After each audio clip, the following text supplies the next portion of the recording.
ওলামায়ে কেরাম কথা শুনে রাখেন, এদেশে আমরা ভাড়াটিয়া হিসেবে থাকি না,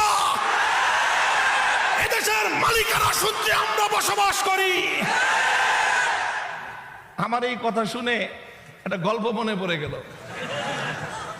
কয়েকদিন আগে এই যে জিঞ্জিরায় ওই কেরানীগঞ্জের এক মসজিদের ইমাম একদিন এসে আমাকে বলতেছে যে হুজুর, আমার এক মুসল্লি আছে, একদিন এসে আমারে কয় কি আপনার কথা, আগে তো আপনার নাম শুনে নাই, এই গত 1-1.5 মাস মামুনুল হক খুব শুনতেছে।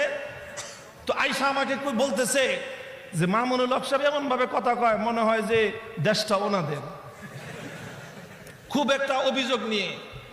তো লোকটা ওই ইমাম সাহেব বলল যে দেশটা ওনাদের মনে হয় ওনার কথায় না? কয় হ্যাঁ মনে হয় যে দেশটা ওনাদেরই। কয় আপনি মামুনুল সাহেবের পুরা বয়ান শুনছেন? কয় না, 2-4টা কথা শুনি, এমন গরম গরম কথা বলে মনে হয় দেশটা ওনাদের। কয় তাহলে এক কাজ করেন, মামুন সাহেবের একটা বয়ান আছে, একটা আলোচনা আছে উপমহাদেশের স্বাধীনতা যুদ্ধে আলেম সমাজের ভূমিকা, এই আলোচনাটা শুনবেন 1.5 ঘন্টা আলোচনা কষ্ট করে শুনছে লোকটা। কোনোদিন আলেম আমাদের ওয়াজটা শুনে না, আর আমার ওয়াজ তো শুনেই না। তো 1.5 ঘন্টার ওয়াজ শুনছে। আমার ওই 1.5 ঘন্টার ওয়াজের মধ্যে ইতিহাস ছিল 200 বছরের ইতিহাস।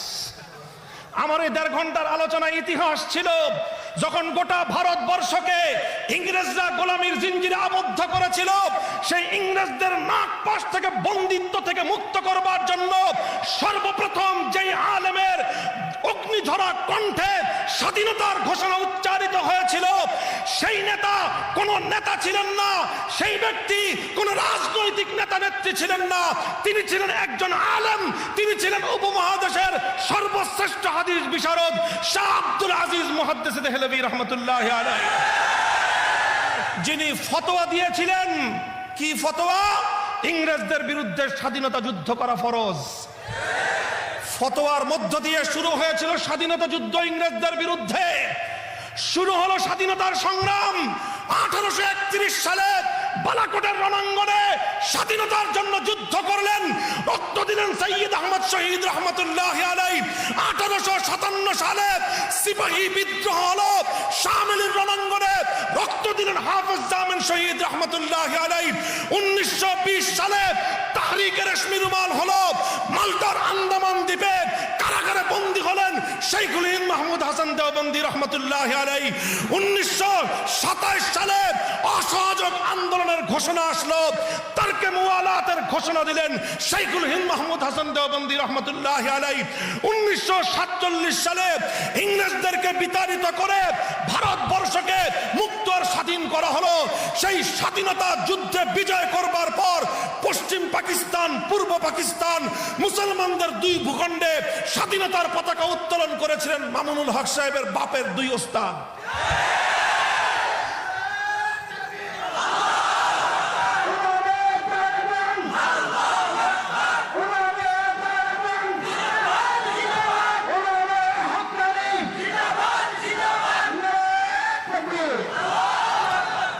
পশ্চিম পাকিস্তানের পতাকা উত্তোলন করেছিলেন সাব্বির আহমদ ওসমানী রহমতুল্লাহি আলাইহি।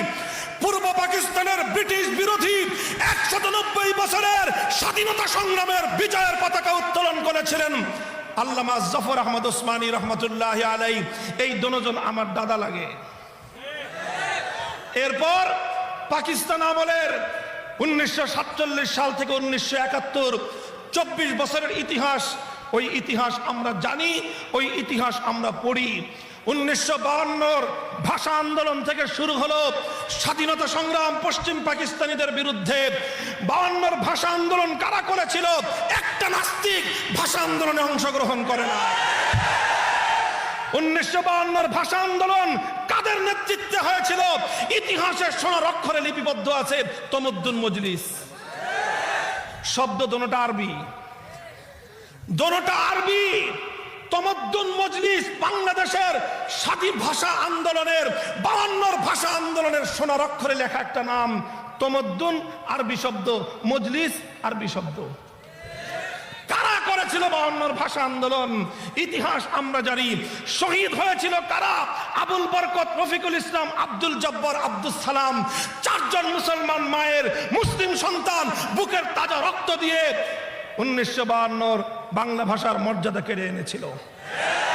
আসেন 1954 সালে যুক্ত ফ্রন্ট গঠিত হয়েছিল, যেই যুক্ত ফ্রন্টের ইশতেহার অনুযায়ী 1971-এ বাংলাদেশ স্বাধীন হয়েছিল। 54 যুক্ত ফ্রন্ট কারা গঠন করেছিল? 4 নেতা ছিল। 4 নেতা। কয় নেতা? বঙ্গবন্ধু তখনও শীর্ষ নেতার না, তিনি তখন দ্বিতীয় সারির নেতা, ইয়াং লিডার, যুবক। বঙ্গবন্ধুর নেতা ছিলেন হোসেন শহীদ সোহরাওয়ার্দী, শেরে বাংলা একে ফজলুল হক তারা। আর বঙ্গবন্ধু তখনও মূল প্রধান সারির নেতা হননি, তিনি আরো পরে সামনে এসেছেন। এই যে যুক্ত ফ্রন্ট হলো, যেই যুক্ত ফ্রন্টের ঘোষণার ভিত্তিতে পরবর্তীতে 1969-এর গণ অভ্যুত্থান হয়েছিল, 70-এর নির্বাচন হয়েছিল, 71-এর স্বাধীনতা অর্জিত হয়েছিল। সেই 54 যুক্ত ফ্রন্টের 4 নেতার নাম জানেন?